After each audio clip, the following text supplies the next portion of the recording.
Olá e seja muito bem-vindo ao canal do Projeto Flow, onde eu, Cadu Lemos, seu anfitrião do último vídeo de 2021. Já estou até em clima de fim de ano, de Réveillon, embora ainda falte uma semana, porque esse é o último vídeo desse ano.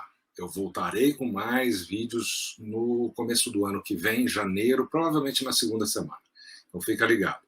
E o papo hoje não podia ser outro, tinha que ser quase que uma avaliação da situação da sociedade atual, do planeta, da humanidade, diante de tantos acontecimentos que a gente vem vivendo, especialmente depois da pandemia, que está fazendo aí quase 2 anos.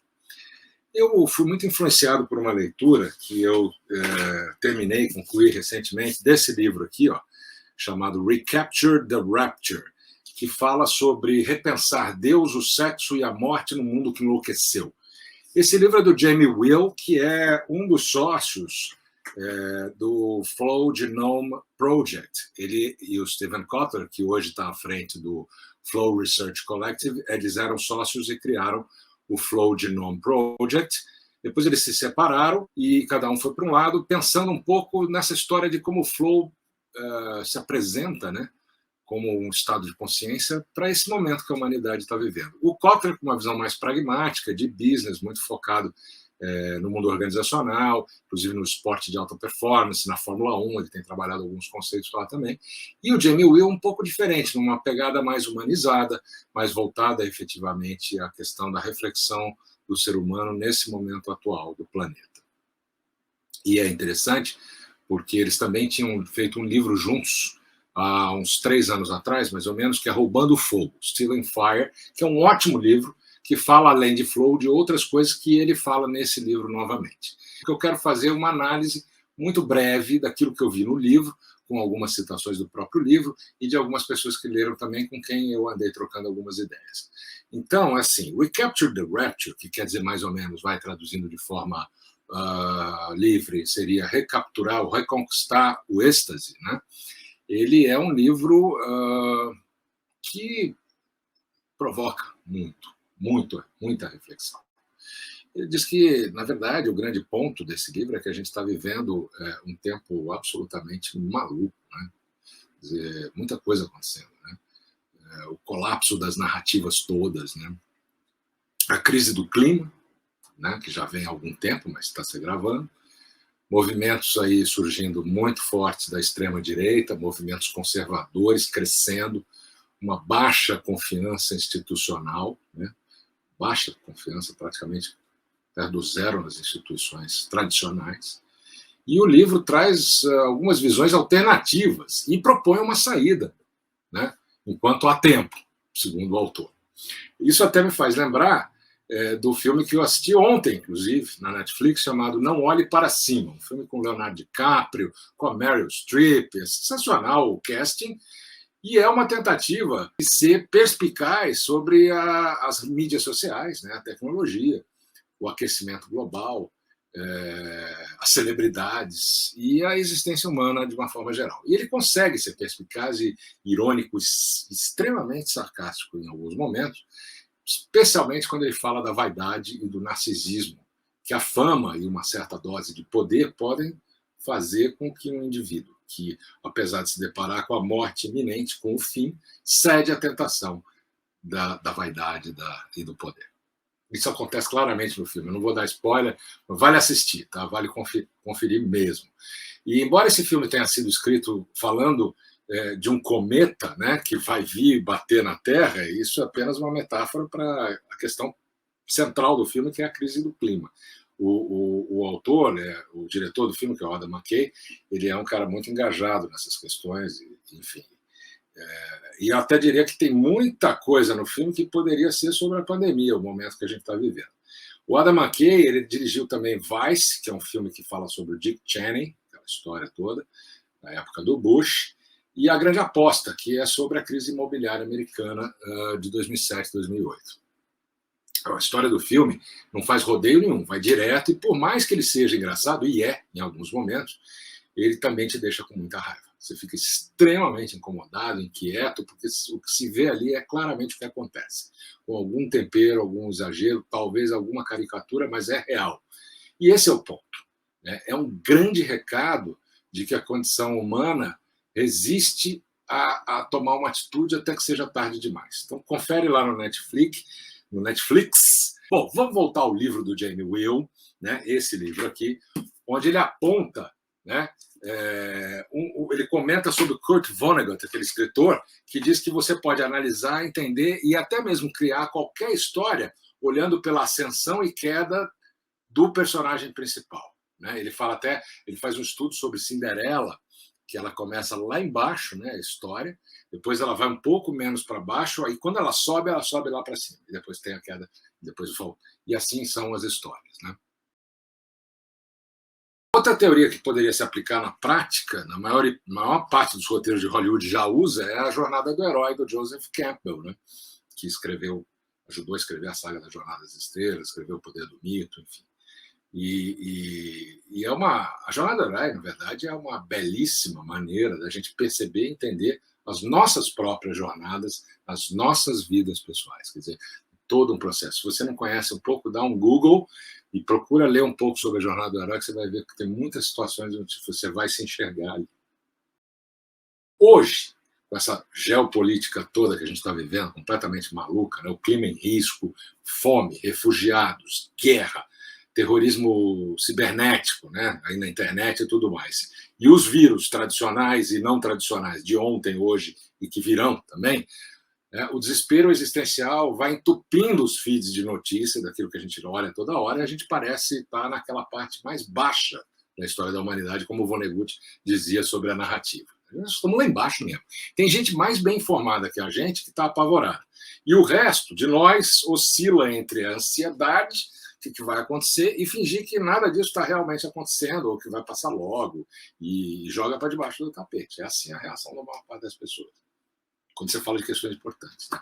O Jamie Wheal ele aponta para a questão principal que o livro tenta explorar, que é o colapso do significado.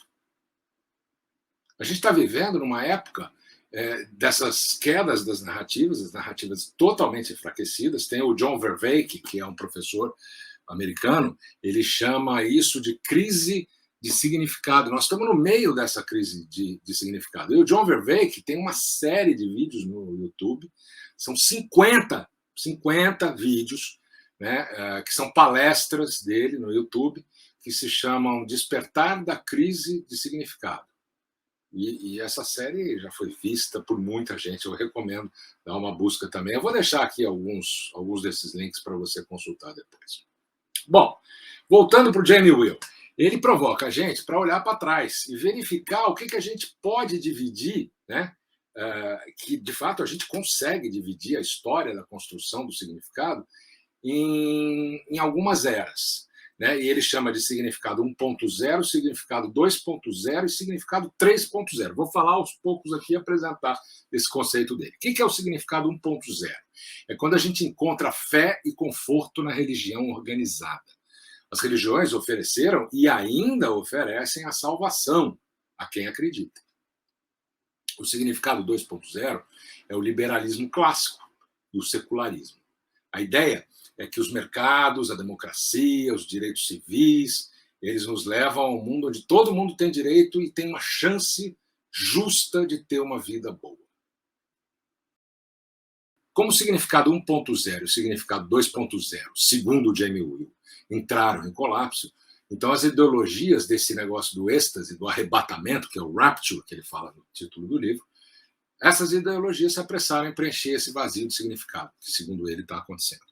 Então, a ideologia do arrebatamento ou do êxtase, ela compartilha 4 crenças principais que eu vou falar aqui. A primeira, o mundo como a gente conhece está quebrado, não pode ser salvo. É o fim. Segundo, chega um ponto no futuro próximo em que tudo vai mudar. Terceiro, meu povo será salvo, será redimido do outro lado desse ponto de inflexão. Tem que ter paciência. 4, a gente tem então que chegar lá o mais rápido possível, sem muita preocupação com aquele mundo que a gente está deixando para trás. Não tenho nenhuma implicância específica, mas evidentemente que a gente tem que falar de colonização de Marte, por exemplo, que vai nos salvar. É a nossa única saída. Uma outra forma de ver isso é o meu bunker, meu abrigo antinuclear que vai me salvar do fim do mundo. Então eu tenho para onde correr. A inteligência artificial vai salvar toda a humanidade. Jesus vai voltar e vai nos salvar. A singularidade vai nos salvar. O 5G vai nos salvar. O Bitcoin vai nos salvar. Bom, segundo o Jamie Will, são versões diferentes do mesmo programa. A solução para tudo está ali. Quando a gente vira a esquina, já pronto. Está tudo pronto lá esperando. Por exemplo, ele menciona no livro que a Pew Research Foundation, que é um instituto de pesquisa bastante grande nos Estados Unidos, aponta que 58% dos evangélicos americanos acreditam que a segunda vinda de Jesus vai ocorrer antes de 2050. E ele segue, né? Considere, então, essa informação por um minuto. E aí se pergunta o seguinte: faz sentido fazer uma economia para a sua aposentadoria? Não adianta. Faz sentido sair do combustível fóssil, do petróleo, da gasolina, do diesel, para a energia elétrica, solar, hidrogênio, etc.? Por que eu vou me importar com isso? Faz sentido salvar espécies ameaçadas da extinção? Ora, por que brincar de Deus se ele vai voltar em breve? Né? Para que perder tempo com isso? E esse é o perigo dessa ideologia que está se formando em vários aspectos, tanto de um lado, do significado 1.0, como significado 2.0, segundo ele. Então vamos entrar no 2.0 falando disso. A gente tem que explorar da seguinte forma, né? O liberalismo clássico e o secularismo, eles são marcados pelo quê? Democracia e os direitos civis nos levariam a um mundo onde todo mundo tem direito e uma chance justa de ter uma vida boa. Em geral, a gente não confia mais nessas instituições seculares, né? A segurança do significado 2.0 está se desgastando, né? Está acabando em muitas áreas. Muitas pessoas não confiam mais em quê? Vou fazer uma lista aqui que o Jamie põe no livro. Né? Não confia mais nos bancos. Diversos escândalos de forma contínua, financiando o terrorismo, o colapso de 2008. O Vale do Silício. A mídia social é horrível para a nossa autoestima, mas pior ainda para a democracia. Basta ver todos os escândalos que envolveram o Facebook, que até mudou de nome. Como se isso adiantasse alguma coisa. Né? Vamos pensar no que aconteceu e tem um filme, até um documentário que aponta bastante detalhes sobre isso, sobre a questão do Brexit, da questão do envolvimento russo nas eleições americanas e por aí vai. Outra coisa, a Igreja Católica. Os escândalos, os encobrimentos da pedofilia, a perda contínua de fiéis. O atual Papa, até de certa forma, pelo menos parece que está empenhado em atualizar as abordagens que o Vaticano tem com relação a uma sociedade que sempre teve em mutação. Vamos ver como é que ele vai lidar com tudo isso. Está indo, vamos ver, a gente vai acompanhando. Noticiário, por exemplo, a mídia em geral, uma cobertura extremamente tendenciosa. Constantemente a gente está vendo o que está se semeando de divisão, de polarização, alimentando o quê? O tribalismo, né? As bolhas, essa polaridade de fato fica muito evidente. Né? E parece que a gente só lê notícia ruim e que nos induz a quê? A ter medo. Tem alguma agenda por trás disso? Ele pergunta. E a medicina? Prescrição de medicamentos em excesso pelos médicos. Qualquer coisa, toma um remedinho aí. Né? Nunca se vendeu tanto ansiolítico e antidepressivo. Negligência do poder da nutrição, da comida natural, do placebo, das terapias alternativas. Isso é tudo bobagem. E aí você começa a olhar o crescimento de uma tendência absolutamente forte do biohacking, ou biohacking, ou a forma de você cuidar de você, do teu corpo físico, da sua saúde mental também e emocional. E à medida que as coisas vão desmoronando por aí, a gente está vendo uma migração para esses extremos. Por um lado, você tem os fundamentalistas se aprofundando nas ideologias, né? As pessoas presas no meio, né? Os moderados, os curiosos, os espiritualistas, que não são religiosos. E essa turma não tem para onde ir. Está lutando um contra os outros quando, né, a gente deveria estar colaborando um com o outro. Ele escreve que a gente não está realmente aproveitando a ocasião para resolver os desafios do nosso tempo. Que esse dilúvio bíblico que a gente está enfrentando, tudo isso que está acontecendo agora, ele compara isso dessa forma, você poderia pensar que a gente está enchendo o saco de areia e montando todo mundo brigadas e barreiras e abrigos, e nós não estamos fazendo nada. Né?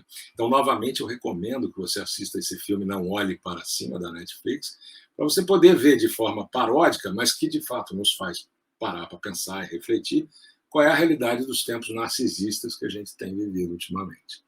Queria falar, inclusive, de uma outra passagem do livro, onde ele menciona o autor de um livro muito legal, que eu já fiz uma resenha também, e eu já recomendei a leitura, que é o livro Team Human, né, o time humano, do Douglas Rushkoff.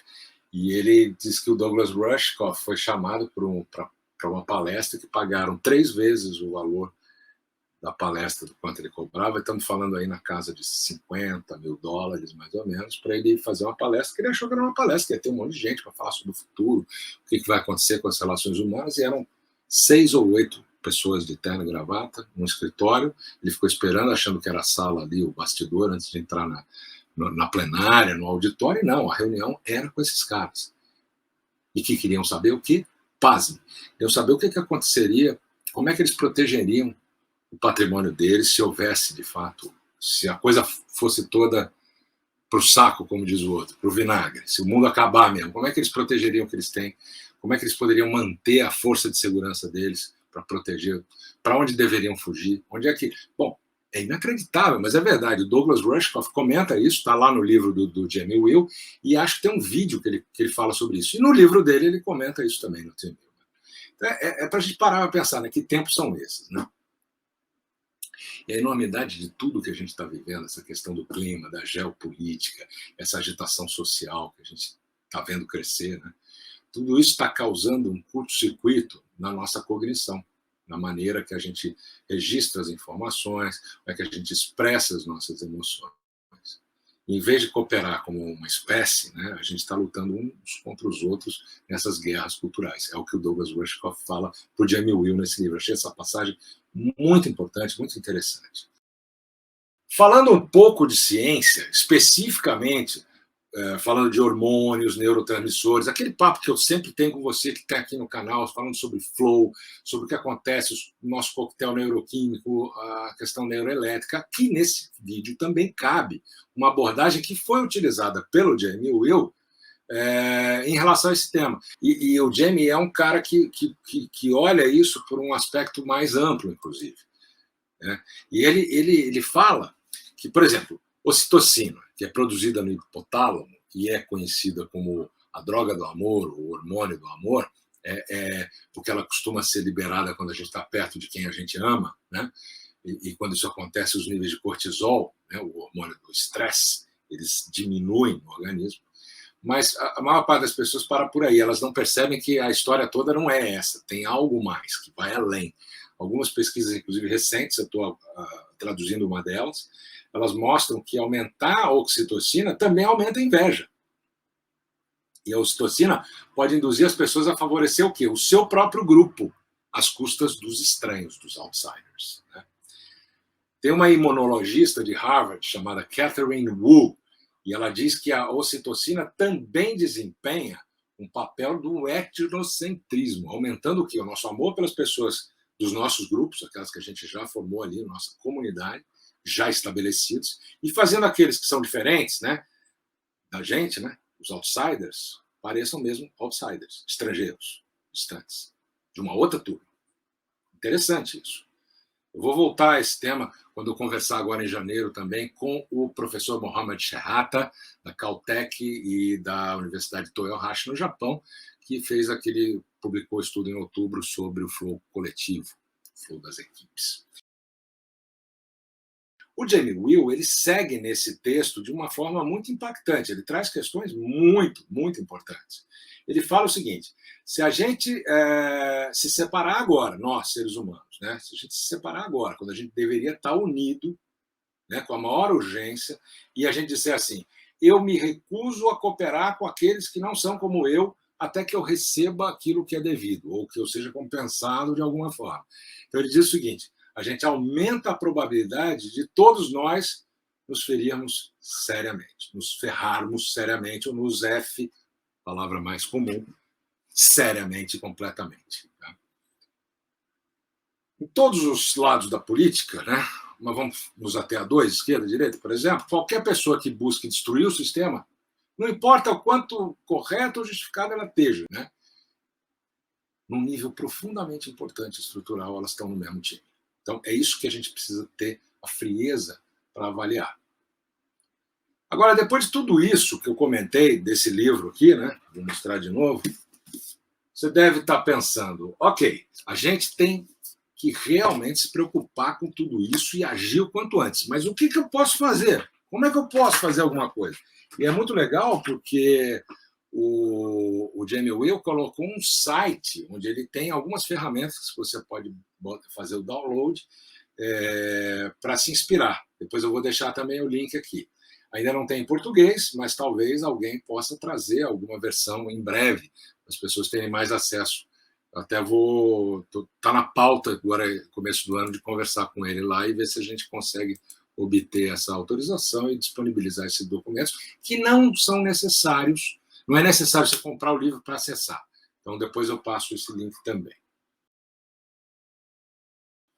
E aí ele traz a solução, segundo ele, de como é que o conceito do significado 3.0, lembra que a gente falou do 1.0, do 2.0, e agora ele propõe o significado 3.0. E como é que a gente pode trazer isso para a realidade? Então, segundo ele, o significado 1.0 foi completamente dedicado, né, ao quê? A salvação dos fiéis e a punição, né, daqueles que não acreditavam. A gente falou sobre isso agora há pouco, né, sobre o significado 1.0, que são os casos mais extremos de fundamentalismo, onde a religião ela sempre prometeu uma inspiração, a cura e a conexão, mas só para um grupo seleto de seguidores que poderiam merecer esses benefícios, enquanto ela ia punir os descrentes. A gente não precisa entrar nos detalhes dessa história, mas a verdade é que, segundo o George Orwell, todos os animais são iguais, alguns animais são mais iguais que os outros. A Revolução dos Bichos, um livro excelente que ele escreveu nos anos 40 ainda. Bom, numa outra direção, o Jamie Will afirma o seguinte, que o significado 2.0, esse mais recente, tem sido focado em quê? Na equidade e na inclusão. Então se inventou a democracia, a Declaração dos Direitos Humanos, todos os direitos fundamentais, e os ideais classicamente liberais de vida, liberdade e busca de felicidade. Tudo isso a gente tem na mão aí. Né? E é claro, ele avalia, que o Ocidente ficou muito aquém de atender esses ideais para as mulheres, para as populações indígenas, para os negros. Né? Mas ainda assim, segundo ele, houve uma atualização no sistema operacional. A gente não está mais nas monarquias religiosas, pelo menos. Ufa! Bom, brincadeiras à parte, tem muito para caminhar. E o importante é observar que quando o Ocidente começou a substituir a orientação religiosa pela ciência e pelo liberalismo, a gente também perdeu. O Nietzsche, quando declara que Deus está morto, ele quis dizer que a gente alcançou a inclusão, mas às custas do quê? Da salvação. Então eu abri mão da salvação. A gente conseguiu o poder do voto, a geladeira, o smartphone, mas a gente esqueceu para que tudo isso servia. Jamie Will foi bem nessa comparação, foi bem na mosca. E ele prossegue dizendo o seguinte: perdemos o nosso fundamento moral e ficamos com um buraco no formato de Deus nos nossos corações. Não é uma coisa totalmente ruim, ele diz, mas o fardo, né, o peso de criar o nosso próprio senso do que é certo, do que é errado, do que é verdadeiro, do que é sagrado, é um fardo pesado. Se Deus não existisse, seria necessário inventá-lo. Isso foi dito pelo Voltaire, e ele menciona isso também no livro. Então, pessoal, significado 3.0 precisa ser amplamente relevante e precisa ser localmente adaptável. Daí a necessidade de criar essas comunidades, segundo ele, por isso ele está disponibilizando essa informação. A história está cheia de experiências alegres, né, do êxtase, aquela coisa, né, do arrebatamento positivo, e que são suprimidas, né, violentamente pelos poderes que estão constituídos. Então, alguém descobre um caminho direto para a libertação que ameaça cortar os intermediários estabelecidos. Eles raramente são recebidos de braços abertos. Imagina isso, né? Tente invadir o céu e quase que certamente vai haver um inferno inteiro para se pagar.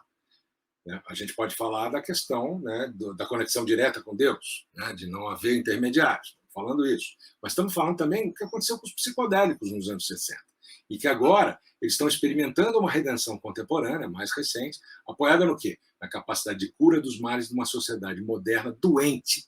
Então, que males são esses? Transtorno de estresse pós-traumático, ansiedade, depressão e outras doenças mentais. Então, hoje existem pesquisadores seríssimos, instituições seríssimas, apoiadas pelos governos, na Inglaterra, nos Estados Unidos, que estão pesquisando esses psicodélicos, mas que foram reprimidos, inclusive, de forma violenta nos anos 60 e 70. Né? Virou tabu. Ainda é tabu. Tudo isso está acontecendo nesse momento agora. Essas discussões estão em aberto. Eu não vou entrar nesse mérito, estou me atendo à discussão do livro, o que o Jamie Wheal provoca, mas acho que são debates interessantes. Um outro exemplo que ele compartilha, aqueles derviches do sufismo que giram, todo mundo já viu isso, eles foram super perseguidos durante muitos séculos porque se recusaram a se curvar a uma autoridade externa. E por aí vai. Né? Para o autor, então, pessoal, ele vai fechando dizendo o seguinte: combater essa supressão previsível dos movimentos que transformam é muito fácil, segundo ele. Basta compartilhar amplamente as receitas que realçam uma soberania, uma independência individual, uma soberania e uma independência comunitária, usando alguns ingredientes que são fáceis de acessar, democratizando a transcendência, segundo ele. E olha quem está diretamente envolvido nessa jornada: Harvard. Existe uma instituição de Harvard chamada Harvard Divinity School, a Escola da Divindade de Harvard, que construiu uma comunidade de apoio à experiência do mundo real para estudar religião num ambiente que é altamente diverso e não sectário. Eles têm um laboratório que chama o Laboratório do Design Sagrado, Sacred Design Lab. Tem um site, vou botar aqui para vocês também. E ele destila a fé em 3 elementos principais. Ele defende que são 3 coisas: beyond, becoming e belonging, que, traduzindo de forma livre, é o além, o tornar-se e o pertencimento. E são o quê? Segundo eles colocam 3 ingredientes, nutrientes essenciais para o florescimento humano, para esse despertar, vamos dizer assim. Dito de uma outra forma, pode ser inspiração, cura e conexão. Olha só, inspiração, cura e conexão. Os antigos gregos, eles chamavam esses 3 de êxtasis, catarsis e comunitas. Eles são a forma como a gente acorda, cresce e aparece. De uma forma geral, é o que o Jamie Wheal apresenta. Vamos pegar um de cada vez. Vamos falar da inspiração. Né? Ele diz que a inspiração serve como um contrapeso essencial para a esmagadora monotonia da existência. Life is a bitch, then you die. Que quer dizer, a vida é ingrata ou é uma merda e depois você morre. Essa é uma frase que a gente vê sempre em filme por aí. Né? Quem acompanha esse canal aqui sabe da minha dedicação a pesquisar e a me aprofundar na ativação do estado de flow, que é um estado ampliado de consciência, que foi pesquisado pelo professor Mihai Csikszentmihalyi, falecido agora em outubro, e que, para minha grande alegria e honra, seguimos parceiros do trabalho e do legado que ele deixa com a equipe dele. E esse estado, né, revela aquilo que é mais próximo do que aquilo que a gente pode chamar de felicidade. A descoberta dessa condição foi possível quando o professor resolveu pesquisar o que era felicidade. E ele identificou que as pessoas diziam que felicidade é quando tudo flui de uma forma natural, sem ruído, sem interrupção. E nem sempre dura muito. As pessoas que têm acesso confiável a esses estados de pico ou flow, né, ou de fluidez, elas relatam maior satisfação geral com a vida do que aquelas pessoas que não têm esse acesso a esse estado. O insight, o reconhecimento de padrões, as conexões laterais, a criatividade aumenta quando a neurofisiologia do êxtase ou flow fica online, está ligado, está ativado. A gente fica menos distraído, mais atento e mais criativo nesses estados.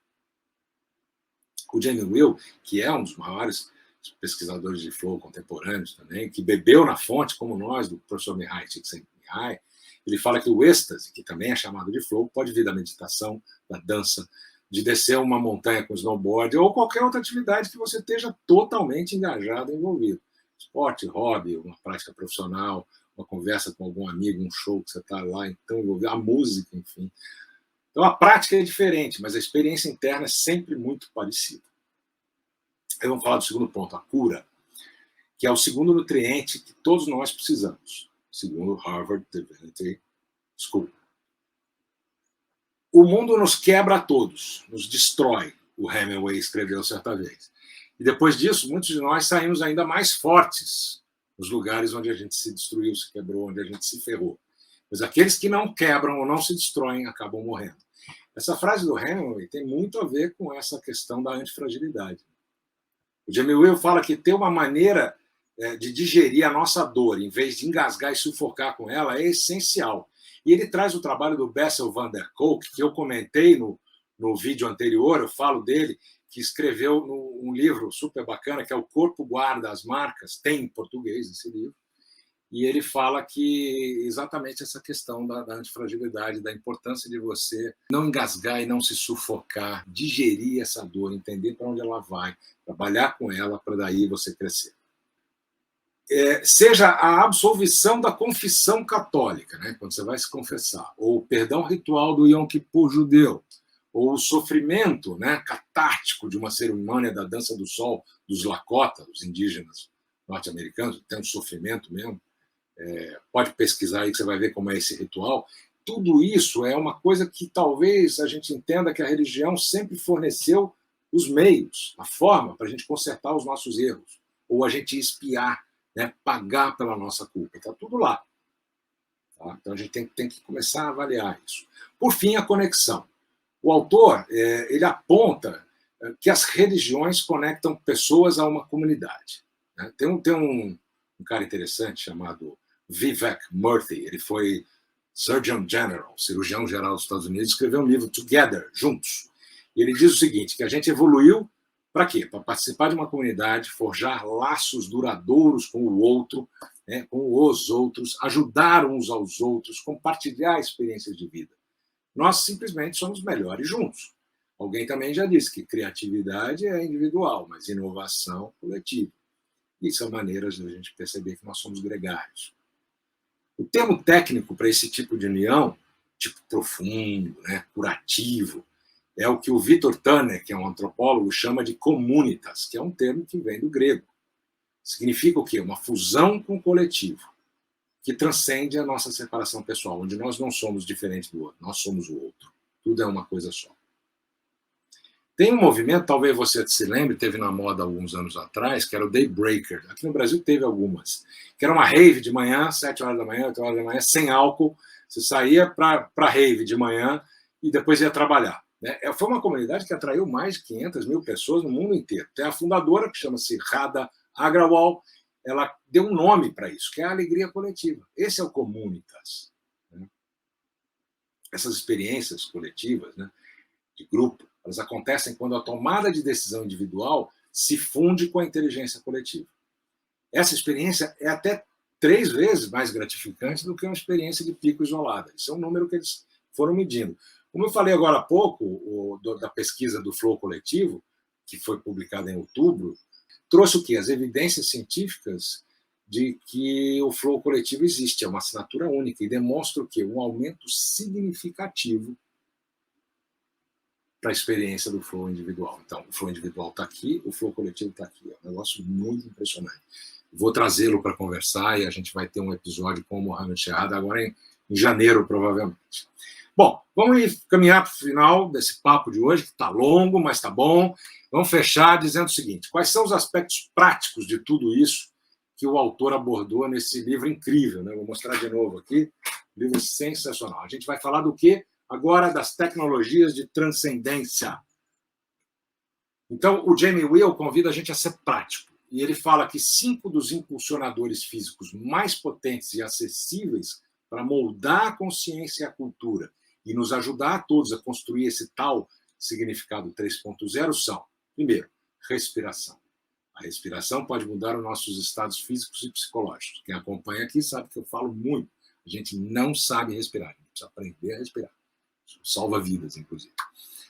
a ativação de todos os sentidos. Por exemplo, a coerência cardíaca, né? Que diz que os nossos sistemas nervosos parasimpático e simpático desempenham um papel importante na nossa saúde, no nosso bem-estar, na nossa resiliência ao estresse e na nossa indução aos estados de pico, aos estados de flow. Eu tenho um vídeo aí também, você pode procurar, falando especificamente sobre HRV, Heart Rate Variability ou coerência cardíaca. Outro ponto é a sexualidade. Se a gente não procria, a gente morre. Portanto, existem toneladas de agentes neuroquímicos que estão embutidos nos nossos sistemas para garantir que a gente faça isso. As substâncias, os agentes externos, né? Os humanos, a maioria, né, dos outros animais também, isso foi também muito interessante a identificação disso, eles procuram rotineiramente mudar de estado como parte de um aprendizado, crescimento, da recuperação. Isso é milenar, isso é ancestral. E segue acontecendo. O que precisa acontecer é uma condução mais madura, menos voltada à busca do simples prazer, de estar alto, né, get high, e sair viajando. Não, a gente precisa pensar que é possível transformar a experiência em algo de aprendizado. A música, que eu tanto falo, né, ela pode amplificar qualquer uma das outras experiências. Eu uso muito a prática de meditar e algumas músicas de fundo, a música como indutor de outros estados, enfim. Sem música não tem a menor graça, né? Podem ser cantos antigos, cantos de catedrais, o canto gregoriano, né? O xamã tocando tambor, a tribo cantando, os concertos, sejam de música clássica, de música de rock, o Burning Man, que é aquele festival que acontece anualmente nos Estados Unidos, no deserto de Nevada, né? A música, então, ela sempre esteve presente, ela sempre acompanhou a jornada da civilização humana. Então, como é que a gente pode construir uma estrutura onde a gente não faça mau uso dessas tecnologias que estão aí, que buscam o êxtase, né? E a resposta, ela se alinha a um dos 3 tipos de personalidade que o autor apresenta que nós somos: ou hedonista, ou conformista, ou purista. Então, vamos explicar cada uma delas. O hedonista, ele geralmente está empenhado em otimizar as suas próprias experiências de êxtase. O desafio dele é saber quando ele parar. Para, até onde pode ir, né? Esse é o grande desafio. Cuidado com a sabedoria sem merecimento. Isso Jung já dizia há muito tempo atrás, já alertava, né? A infidelidade, por exemplo, o vício são os calcanhares de Aquiles dessa personalidade hedonista. Ainda falta encontrar o tal elo perdido, que é de como frear essa busca desenfreada. O segundo é o purista. Ele tende a preferir a sabedoria adquirida, como a da meditação, da yoga, da oração. Ele prefere isso do que aquelas abordagens mais voláteis, que são mais superficiais, mais passageiras. A frase que ele mais gosta de usar é: meu corpo, meu templo. O orgulho é o calcanhar de Aquiles do purista. E o conformista? Ele tende a se submeter à autoridade estabelecida.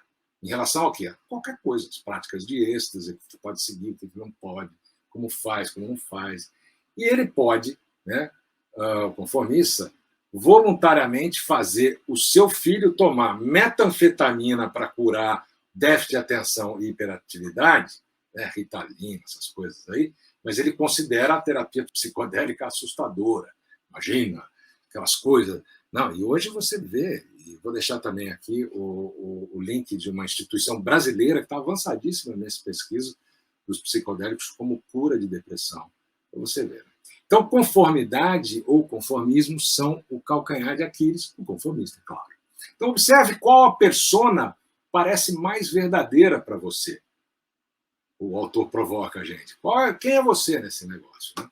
Então, os valores hedonistas, eles perseguem a mais ampla variedade de experiências possível. Os puristas valorizam a santidade da mente e do corpo. E o conformista valoriza o conselho, as evidências dos especialistas, a ordem. E se a gente conseguisse integrar essas 3 orientações mais fortes, mais eficazes naquilo que diz respeito ao sagrado? É possível isso? Essa é a pergunta do Jamie Will no livro. A gente pode se lembrar de quem a gente é por meio de uma experiência de pico sublime, de êxtase. A gente pode consertar as nossas partes quebradas por meio de uma cura catártica. A gente pode escolher como queremos nos conectar como casais, como comunidades, como cidadãos. E esse, ele diz, né, e vai fechando o livro, com um grande desafio que está diante de nós, nesse momento agora, de 2021 para 2022. Construir esse significado 3.0, que pode proporcionar o êxtase sem vício, a catarse sem uma autoajuda indulgente, e o communitas, a conexão sem o oculto. A gente estar junto assim pode nos dar a chance de enfrentar o difícil caminho que a gente tem pela frente, com convicção e com coragem, de forma coletiva. Ele encerra o livro. E eu me apoio também no que o Douglas Rushkoff fala sobre o time humano. É como nós temos que nos olhar. Não está na hora da separação, está na hora dessa integração e divisão. A gente sabe que isso é uma utopia, como eu costumo falar para vários outros temas, não é para todo mundo, não é ao mesmo tempo, mas esse conceito precisa reverberar. E é por isso que eu gostei muito de ler esse livro aqui, que eu recomendo, não tem em português ainda, mas eu senti que era uma contribuição importante para fechar o ano aqui do Projeto Flow, do canal, dividir com você essa visão que eu acho muito provocativa e muito positiva do que nós queremos ser. E aliado a isso, um filme que é engraçado, mas que é até da raiva de tão na mosca que ele vai com relação à nossa apatia, à nossa vaidade, ao nosso narcisismo como seres humanos, de levar uma vida vendo um mundo que tá se esgotando e nada a fazer. O filme Não Olhe para Cima fala muito disso. Então, unir um trabalho de pesquisa seríssimo como esse do Jamie Wheal com um filme do Adam McKay, que é provocativo e realmente nos faz refletir, e eu não vou dar spoiler, mas o fim é inacreditável, é verdadeiro, pode ser. Então, assim, eu acho que essa união faz essa reflexão para esse fim de ano, e a mensagem que eu queria deixar para você. No fundo, é uma coisa de incomodar mesmo. Eu quero esse incômodo, eu quero que esse incômodo reverbere um pouco, para a gente poder ampliar a percepção de que a gente é capaz de mudar ou de fazer alguma coisa antes que seja tarde demais. Vamos aí virar o ano 2022, eu desejo um ano de muita alegria, saúde, paz, realizações para você e muito flow, claro. E que seja um ano mais leve e que a gente possa efetivamente ver mais e mais a consciência da humanidade se voltando para a nossa continuidade e não para a nossa extinção. É isso aí. Que o flow esteja com você. Te vejo ano que vem. Até breve.